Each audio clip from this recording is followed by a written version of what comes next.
All right, let's cut this down a little bit. Hey guys, how you doing? It's your man Tim Black. Let's go ahead and do something. Let's talk about this a little bit, guys. All right. Hey, Facebook Live, how you doing? YouTube, making sure we're streaming. Good.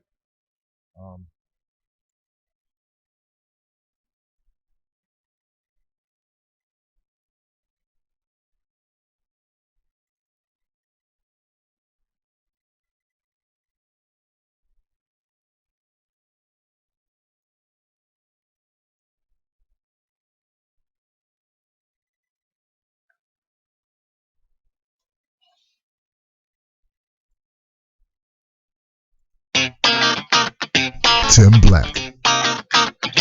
Tim Black. Tim Black. Yes, I am. True. Funny. Tim Black. I am TimBlack.com. Tim Black.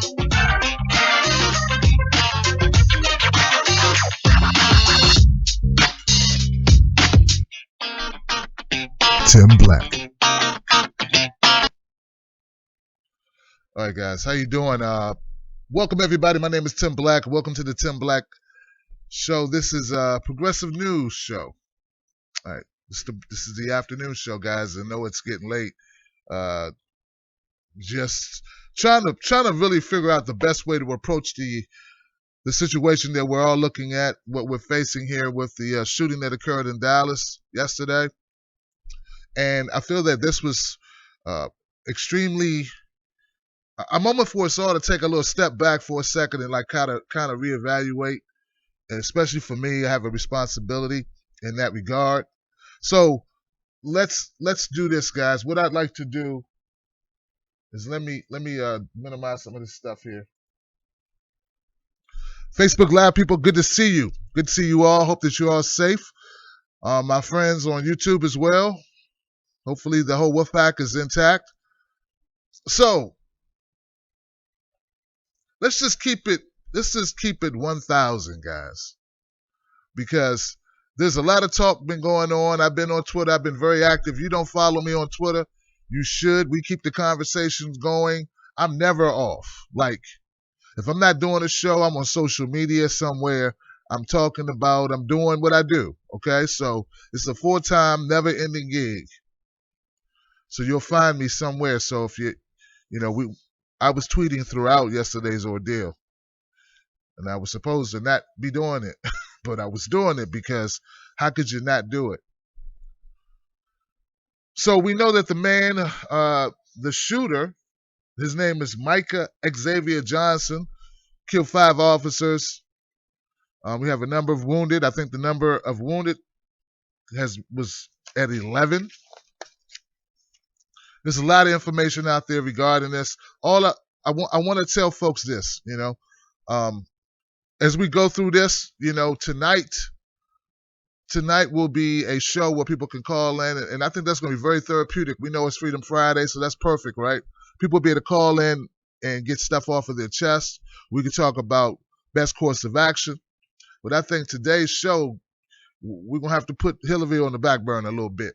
You know what I mean? We got to put that over there for a minute. Same thing with Comey, even Bernie, because there's a lot of Bernie news we got to talk about. I'm not running from it. Just this takes precedence, I feel. So let's talk about how we got to this point. A little bit how we got to this point. Apparently the shooter was reacting to well, you know what? Let's not frame it that way. Let's not start out with the shooter. Let's start out with the protest. How about we do that? Because the protest, from my understanding, was anti-brutality protest. A lot of people say it's anti-cop. At every protest, there are cops there.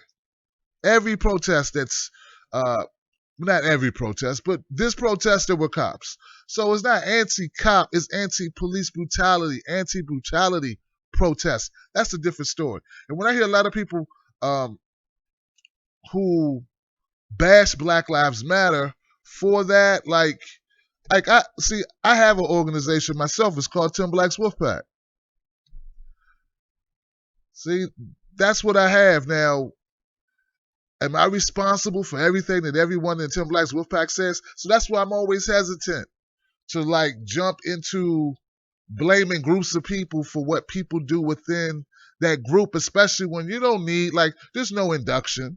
There is no person who comes wild and checks your ID, checks your background, checks your mental capabilities, your stability, your rationale. Make sure you take your meds. No one does that to be in Tim Black's Wolfpack, right? No one does that. So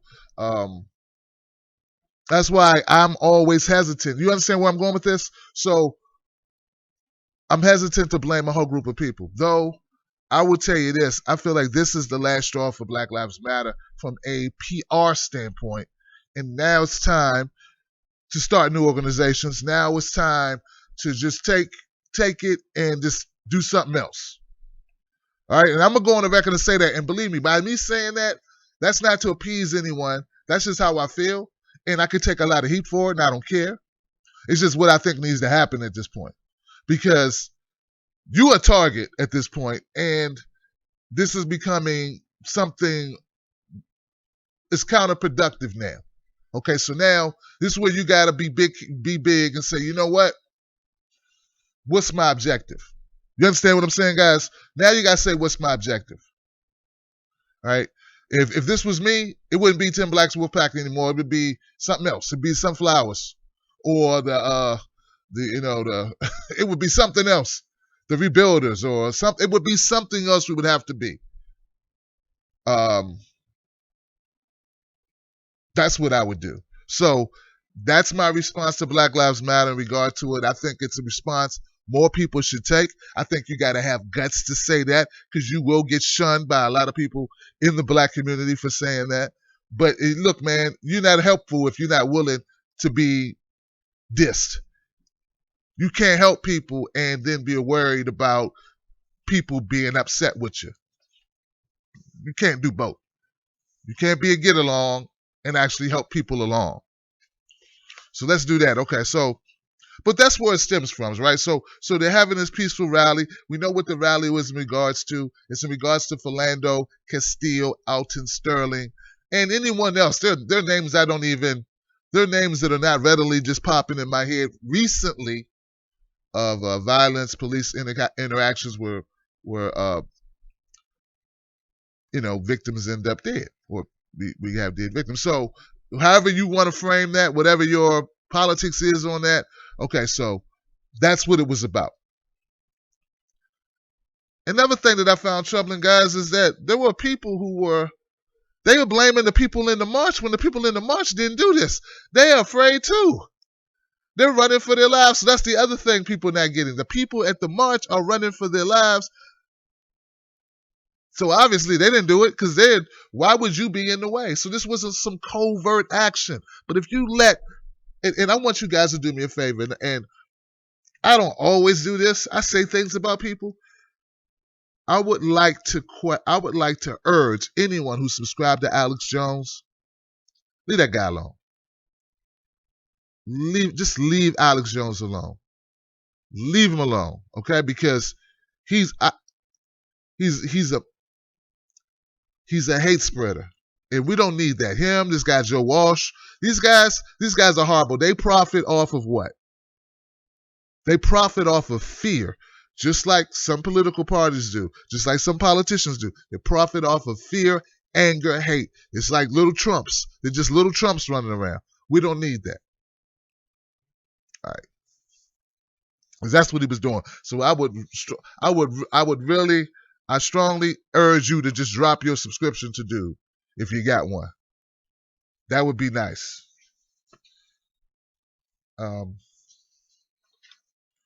Because those people at that rally, which I saw multiple colors of people, they were running for their lives. And if they had anything to do with it, they would have been somewhere safe, not out in the middle of fire. But that's a logical thing, right? That's a logical thing to say. There's a shooting at a stadium. I live in D.C. or near D.C. now. And if there's a shooting at the football stadium during a home game, right, probably a Washington Redskins fan did it, right? But the rest of the Redskins fans in the stadium probably wouldn't be in the stadium if they knew that was going to happen. So you can't blame the Washington Redskins fans for what a Washington Redskins fan or not fan or just a person there did. He could have been wearing a jersey. He could have been wearing a hat. He could have been doing all that. But that does not mean that it's the Washington Redskins fans who did it. And we do that time after time after time. And that's the point I was trying to stress to everyone last night on Twitter, is when we're blaming, when we blame groups of people, we get this. Like when we blame the two cops, when we blame the officer, that in my opinion, overreacted and took the life of Philando Castile, we blame all cops for that, we get this situation we have today, right? When we blame those two officers for the death of Alton Sterling, we take that and we blame all officers, then we get the situation we have in Dallas, right? Gotcha, right? So that's what we get. But what do people do? They turn right around and they blame groups of people for what happened in Dallas. That's exactly what we did. And they don't see a problem with that. And I'm just saying, the more we do that, we don't solve. That's why we never solve anything, because we have the non-thinkers, we have the reactionary idiots in place. And they're the ones who get the microphones and they keep the drama going. Very rarely when you have people, you're even going to have people who capitulate too much, which is bend too much. You know, they get out, they bend too much, they don't speak firmly enough about both sides of the issue. They just want to survive, and I get it. They go on TV, they want to survive. When I say survive, they don't want to say the wrong thing, so they go too far in trying to be obligatory to cops. Listen, Dylan Roof killed 9 black people. 9 of them in a church.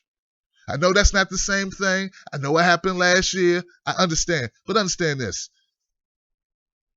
The world didn't stop spinning, and you kept on eating your cornflakes, didn't you? So I understand that these officers were shot, and that's horrible. But we got to put a little perspective, okay? A little perspective and say, you know, we have some problems in this country with race. We never deal with it. And every time there's an eruption or something, we have media who exploit it, right? Okay, so here's the thing. And I got notes and I'm not using them. Check this out. Here's the problem. We have racial problems in this country, and we have had them forever. As long as people feel that they have never been recognized as true human beings, you're going to have problems. I'm not talking about what you think or what I think. I'm talking about what other people think. Okay? So if those people never feel rectified, we're going to have problems. As long as people feel that they're marginalized, whatever color they are, you're going to have problems. Whether they be white, Latino, black, Asian, Native American, we're going to have problems. Problem is, we don't sit down and have rational conversations. We don't do a wolf pack and pick up phones and talk to people and everybody keep the hate speech out of it, and we kind of, just focus on whatever we're trying to express. These people who come on TV, they serve agendas. They don't serve the people. And then we shove a mic in the face of someone who just wants some time on TV. They're not really trying to solve anything. They're trying to make a name for themselves. They're trying to excel. They're trying to get elected for some type of office or whatever they're trying to do. But the true objective is seldom what we need it to be in order for us to move forward. And like I said last night before signing off, man, if we don't start caring about others the way we care about ourselves, we're never going to solve the problem. Never going to solve the problem.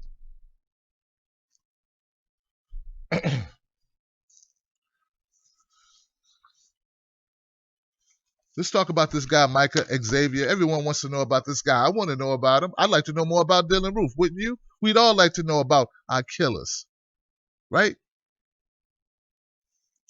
Micah Xavier Johnson, fast facts you need to know. This is from heavy.com. He was an Army veteran upset about Black Lives Matter and recent police shootings, who opened fire Thursday night in Dallas. An attack on police officer on attack on the police officers has been identified as Micah Xavier Johnson, as reported by the Los Angeles Times. 5 police officers were killed and 7 were wounded. Officials said 2 civilians were also wounded in the shootings. Johnson, 25, was killed when a police robo-detonated a bomb near him following a standoff that lasted several hours, said Police Chief David Brown. The suspect said that he was upset with white people and wanted to kill white people, especially white officers, Brown said. Sounds a lot like Dylan Roof. Though when I read that, it sounds pretty much like Dylan, right?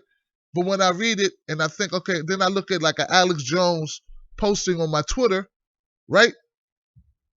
And Joe Walsh, this bastard, whoever this guy is, they're like, oh, they're going to call it a lone wolf. Well, we called Dylan Roof a lone wolf, didn't we? And you didn't have a problem with it. See, here we go. Here's the thing, guys. Remember when he had that flag up? And there was all this controversy, and everybody was saying it was a Confederate flag. No, it's hate. I never thought, I looked at it like the hate made him do it. Not the flag. No more than this guy and fist. He's got a hand up with a fist up. His fist up didn't make him do it. His hate made him do this. All right.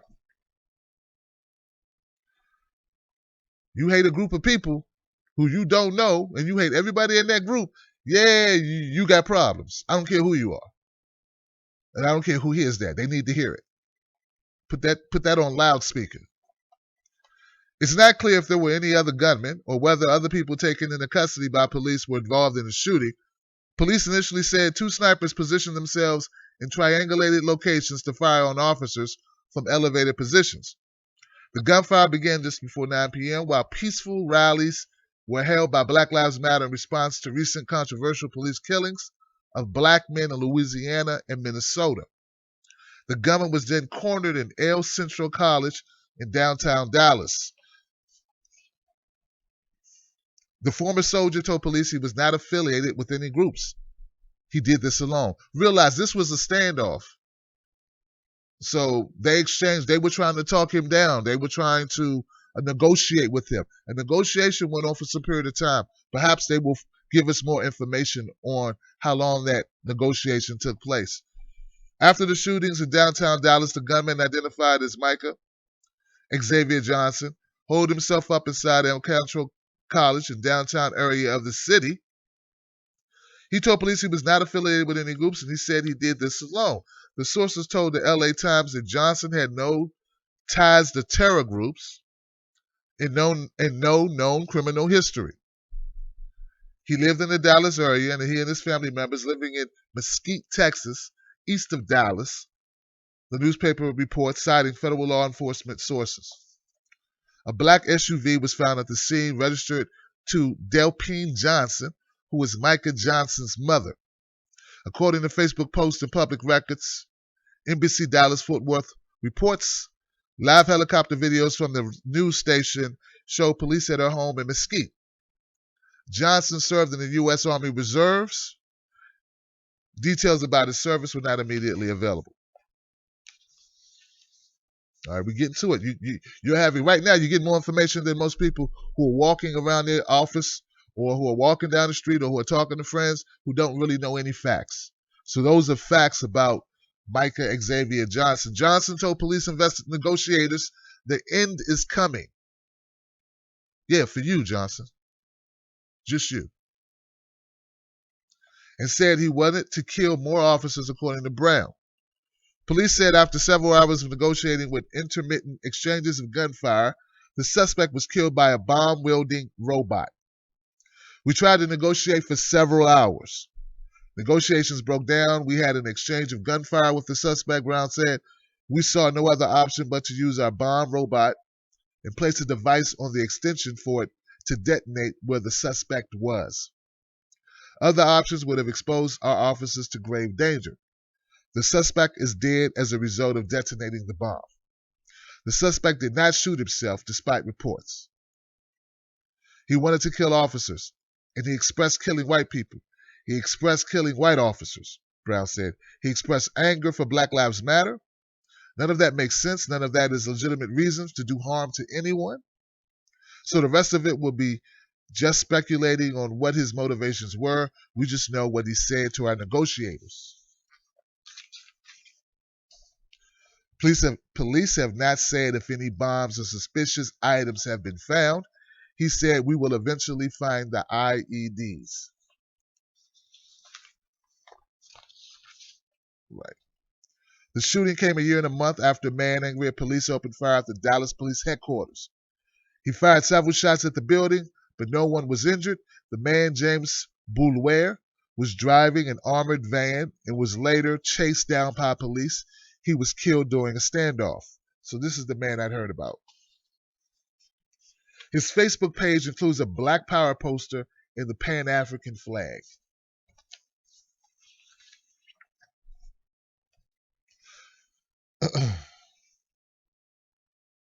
Micah Johnson's Facebook page provides few details about his life.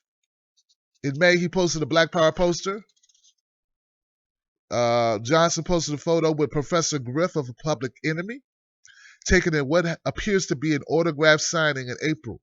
His only other photo is a Doctor Who wallpaper.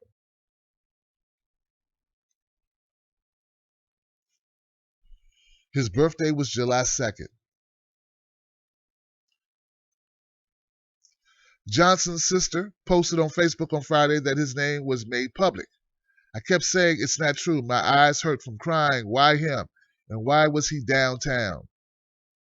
Please, out of respect for my family, if you're following the news and know what's going on, I'm not talking to anyone. Please keep your comments, thoughts respectful, she wrote. The news will say what they think, but those that knew him know this wasn't like him. Sound familiar? Only close family can call me. This is the biggest loss we've had.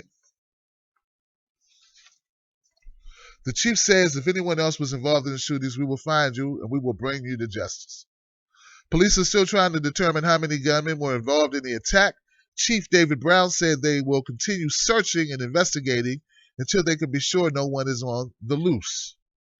Brown said they want to ensure that everyone associated with this tragedy is brought to justice. We won't expand on any further on what our suspects we have interviewed or looked at on their status until we get further into the investigation and get closer to a conclusion of who are all involved. I'm not going to be satisfied until we turn over every stone. We're not satisfied that we're exhausted. We're not satisfied that we've exhausted every lead. And we're not going to be satisfied until every lead is exhausted. So if there is someone out there that was associated with this, we will find you and we will prosecute you and we will bring you to justice. Police previously said 2 people were spotted getting into a Mercedes in downtown Dallas carrying camouflage duffel bags. The police chief said the car was found by police and stopped on the highway. The people in the car were taken into custody. The chief said a woman was also arrested near El Centro College. Police are not sure if any of these 3 people who are in custody are connected to the shooting. One man who was marching during the protests, Mark Hughes. Now if you guys were following this last night, you know Mark Hughes is the man who was carrying the AR-15 and who was wearing camouflage, who was walking among the protesters and was wrongly pegged by the Dallas police force on their website. So they said, I have the tweet where they said that they needed help finding this suspect, Mark Hughes. Mark Hughes is filmed in the middle of the shooting, like everyone else, running or there on the ground, not above shooting anyone. And he had already, so he was not involved. So we'll get to that later. But Mark Hughes was incorrectly identified by police as a person of interest in the shooting, and his photo was distributed on Twitter by the department, as I just stated. Hughes was open carrying a rifle, which is legal in Texas, to exercise his Second Amendment rights, but he turned over the gun to a police officer after the shooting began so he would not be mistaken as a suspect. Didn't work for him, but he tried. The moment was caught on video. They got him on video giving up his gun. The first time he heard shots. Because his brother was like, get that gun away from us. We don't want them to shoot you, thinking you had something to do with it. And that's what he did, and it didn't really help him because someone saw him with a gun. They just assumed black guy with a gun in an open carry state as usual. He's a suspect. The man later turned himself into police after his photos was distributed across social media and on national television. He was released after being questioned. Hang in there, guys. We're almost through. The slain officers include 4 from the Dallas Police Department and 1 from the city's transit police. 4 of the officers killed are from the Dallas Police Department. The 5th victim, Officer Brent Thompson, worked for the Dallas Area Rapid Transit Authority Police Department. His 2nd victim was identified by family members as Dallas Officer Patrick Zamarapa. The other officers have not yet been identified publicly, and Dallas Police Office Chief David Brown said they are working to notify families of the victims. 1 wounded officer has been identified as Dart Officer Misty McBride. She's expected to survive. Some of the bravest men and women you'll ever want to be associated with, Brown said about the Dallas and Dart police officers who responded to the shooting. You see video footage after video footage of them running towards gunfire from an elevated position with no chance to protect themselves and to put themselves in harm's way to make sure citizens can get to a place of security. So please join me in applauding these brave men and women who do this job under great scrutiny, under great vulnerability, who literally risk their lives to protect our democracy. We don't feel much support these days, or most days. Let's not make today most days. Please, we need your support to be able to protect you from men like these who carried out this tragic event. Pray for these families, Chief Brown said. Now, here's a part that you won't hear a lot of the folks mention, but I want to make sure you know this, okay? Very important. Like I said, man, when you're part of the 10 Blacks Wolfpack and we go over this stuff, I try to give you the best information I can find. Point 5 is very important, and I'll tell you why later. Here goes the point. Police took part in the planning of the peaceful rally in March, the chief says. See, the police were part of the rally. That's why this was caught them totally off guard, because this was a planned event.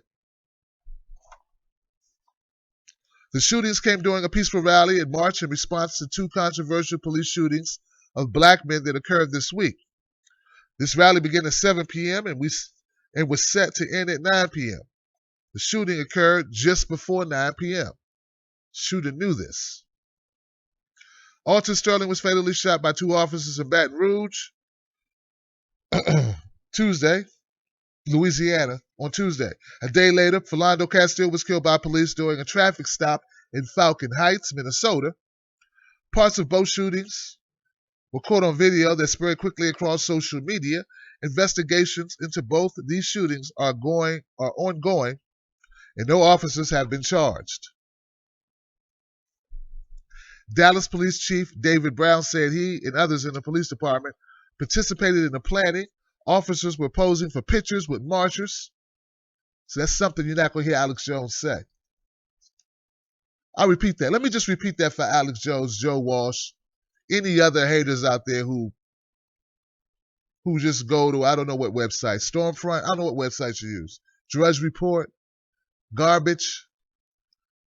Officers were posing for pictures with marchers. And the mood was peaceful and light. Once again, guys, you know more than most Americans do right now. You know more than most people in the world do. Most people don't know that. That's what the chief said. It's not what I said. I'm just repeating what they said. And this is also important to my militant brothers and sisters out there who, for some reason, want World War III. And it wouldn't even be World War III. You'd just be slaughtered and life would just continue without you. You do realize this. We'll get to that later. Oh, yeah, I go there. Police have released no evidence that the planners of the protest were involved in the shooting. Police officers are guardians of this great democracy, the freedom to protest, the freedom of speech, the freedom of expression. All freedoms we fight for with our lives. It's what makes us who we are as Americans, Brown said. So we risk our lives for those rights, so we won't militarize our policing standards, but we will do it in a much safer way every time. Brown said they had an adequate amount of officers and were doing the right thing to shut down traffic and protect people's rights to protest. We're not going to let a coward who would ambush police officers change our democracy. We're not going to do it. Our city, our country is better than that. I hope that I have a button here for this, because all right.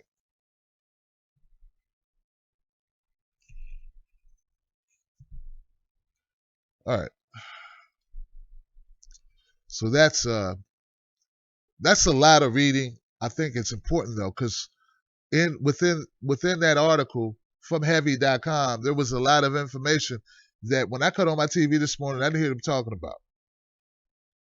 I just didn't hear real substance to what happened, to what was going on before it happened, or the reaction of the police force.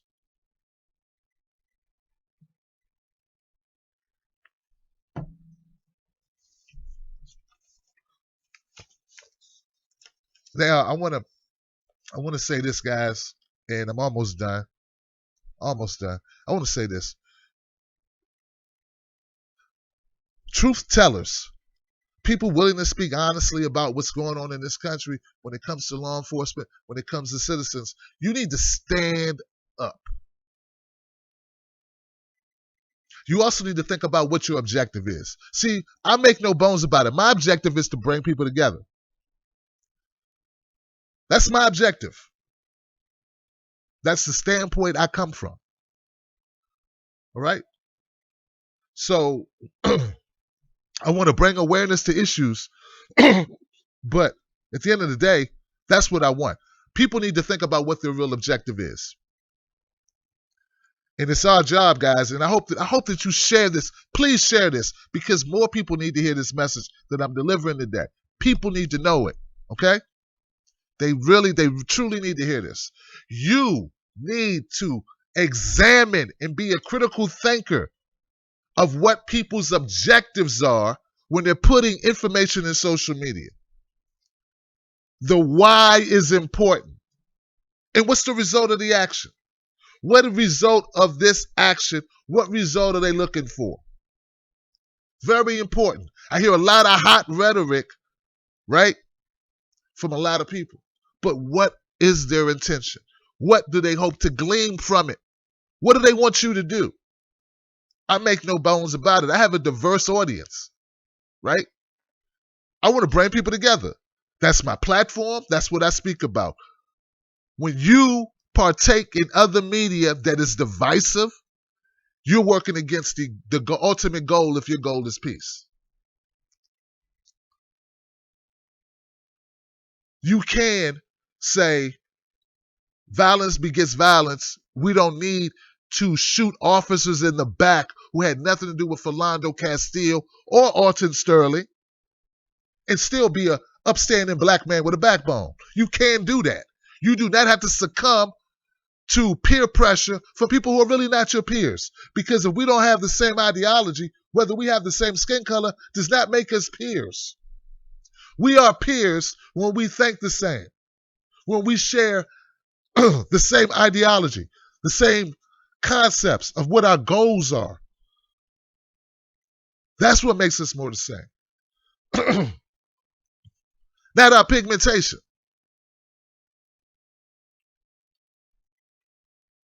We all have to be critical thinkers. We all have to look at what our objective is. If your objective is to get the man back, or if your objective is stop these bad guys, these thugs, or whatever that is, that's the wrong objective. We need to bring people together. We need to look for solutions that matter. We need to have dialogue. Everyone can learn something from everyone. We can all learn. That's what my platform's about. That's what we should all be about. That's what I hope. And you know what? You know what? I'm going to keep doing it my way. What happened in Dallas helped no one. You know what's going to happen? Here's the thing. And let's just call it out. What happened in Dallas is horrible for all types of reasons, right? It's just as horrible as the shooting in North Carolina or South Carolina with Dylan Roof. You know why? Because it just begets more violence. How does it help? It doesn't help. This man, I don't want him. I don't claim him. Okay? Micah Xavier Johnson, I don't claim him. You shouldn't claim him either. You shouldn't defend him. Don't choose to defend him. You have no reason to defend him. Just like white folks, good white folks, you don't defend Dylan Roof, right? I'm not going to defend this guy. I have no reason to. That type of group mentality stuff, you got to get out of it. It does you no good. Blaming Obama does you no good either. Oh, it's Obama's fault. Last time I checked, this guy's name was Johnson, not Obama.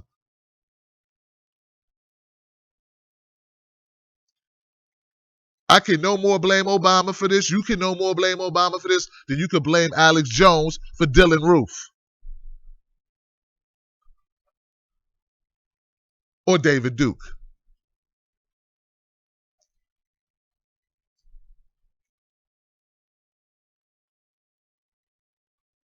I do believe media has a place, though. I do believe media has a place. I do believe media has a burden. I do.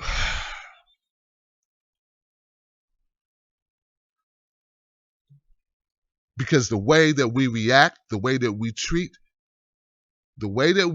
people will manifest and cause situations like this to occur. I know nothing about these officers. Why do I know the history of Alton Sterling? Why do I know the history of Philando Castile? Well, not so much about him because there's no negativity in it. You understand what I'm saying? But I don't know the backgrounds. No one has pulled up the background of these slain officers.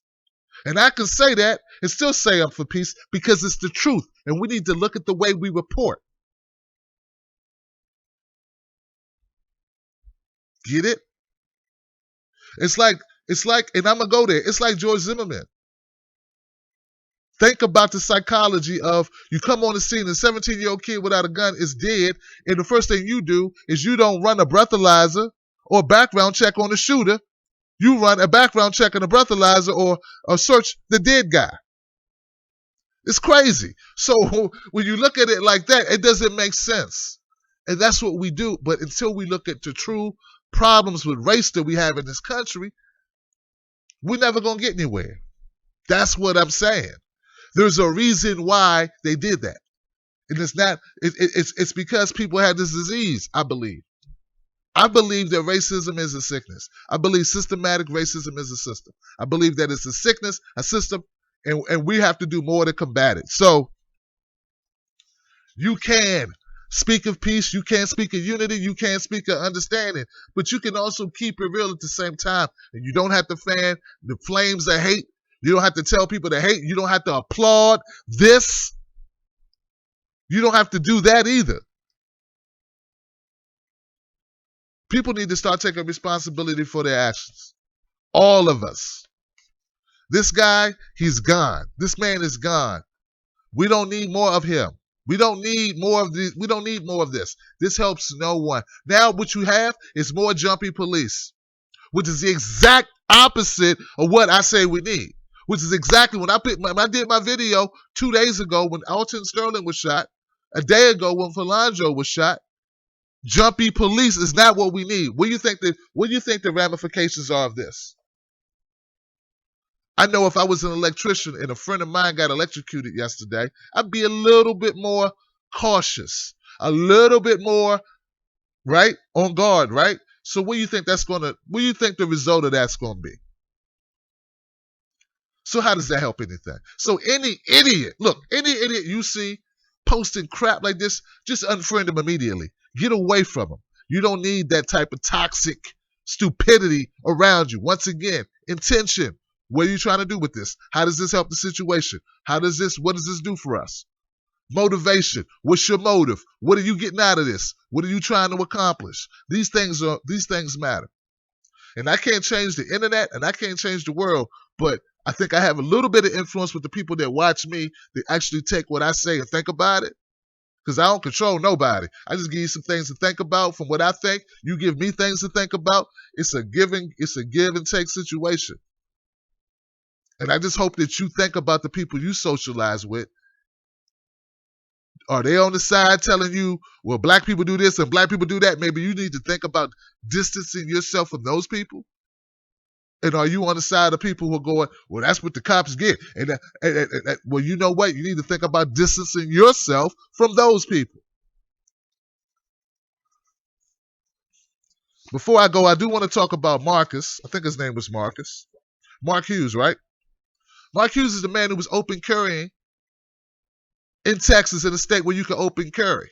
If you when you came to this video, if you were here earlier, you would have saw a thumbnail. It was a thumbnail of a restaurant where people were having lunch. In this restaurant, there's like 5 assault rifles sitting up in the restaurant that the diners brought with them and just sat there. Why? Because it's Texas. And see, this is the problem. Mr. Hughes was thought to be a killer because he was a black man carrying an assault rifle. We can look, either we're going to have laws for everybody or laws for nobody. Hey, people going, well, he's an idiot. You know what? Well, you know what? You need to say that about everybody in Texas open carrying.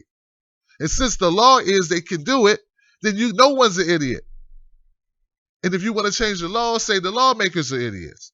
But you can't say that this guy is an idiot. And we need to come to a place of understanding is why do we think Mark Hughes was a killer?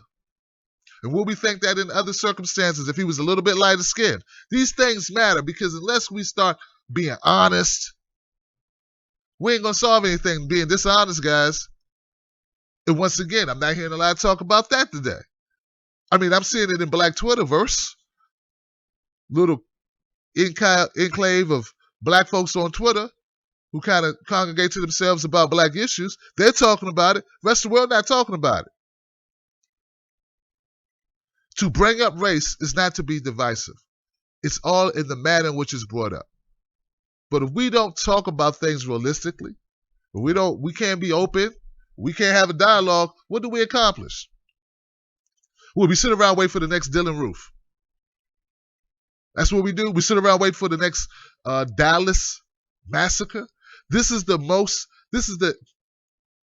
worst death of police officers since 9/11. This is definitely not the worst death of citizens. But are we going to wait for it to happen again, or are we going to get out in front of this and start dealing with our issues? Or are we going to be like that dysfunctional family, man, that we just can't, you just never know when it's going to happen, when people are going to erupt, when the dinner will be ruined, when Christmas will be ruined, when Thanksgiving, when somebody starts fighting, or when someone's going to throw a plate. I mean, are we ever going to get to the point where we start dealing with our issues and get some real therapy? Or are we going to continue to walk on pins and needles, and every time something happens, someone say the wrong thing, something's done, and I'm using that family metaphor because those of us who have dysfunctional type families, that stuff jumps off. One little thing sparks, and it's all out of control next thing you know. And that's America. But we never go to therapy.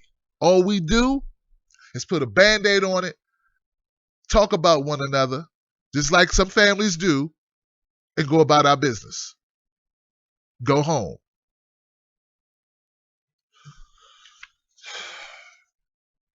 All right, so I like to end this show with a condolence.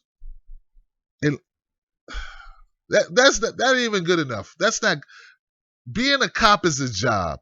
People shouldn't die because they do their job. You shouldn't get shot in the back because you do your job. And if you think someone should, you are a sick puppy.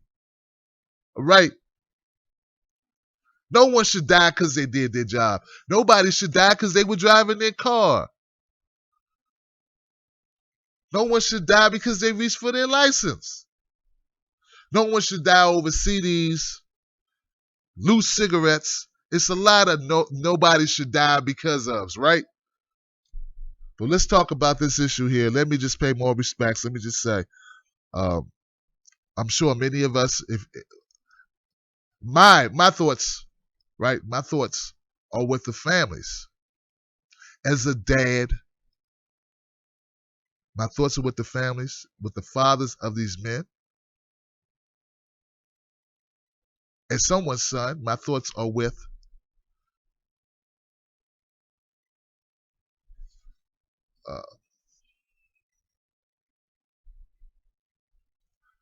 my thoughts go out to the families. It's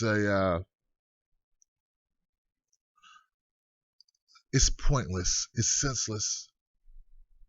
Tonight, I would like to hear what you think. I would love for you to comment. I would love for you to be a part of this conversation. Freedom Friday will be devoted to this, and hopefully we can talk more. I'd like to know what you think. The show starts at 9 p.m. Eastern Standard Time.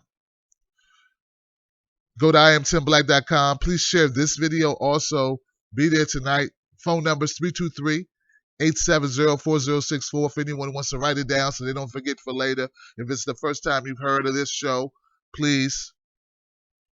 323-870-4064.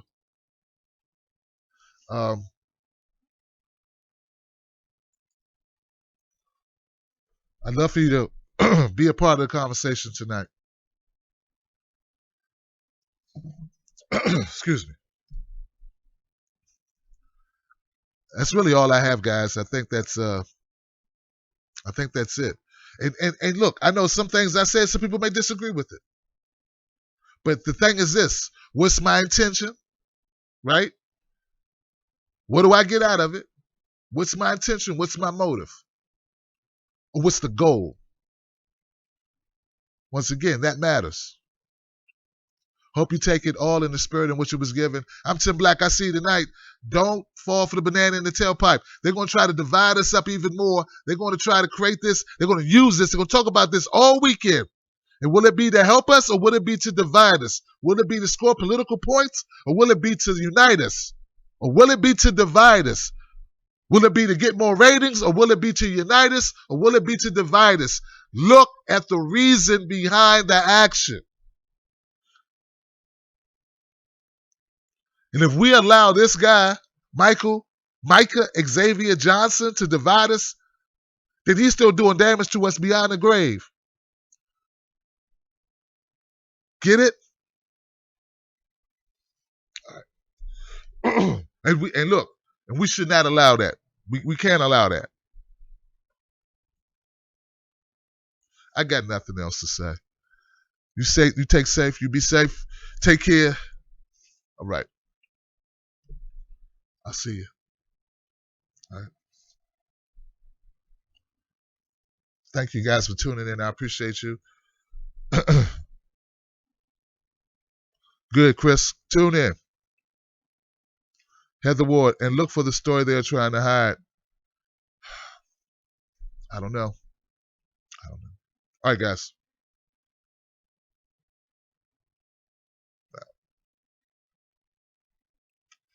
All right. See you tonight then. Thank you.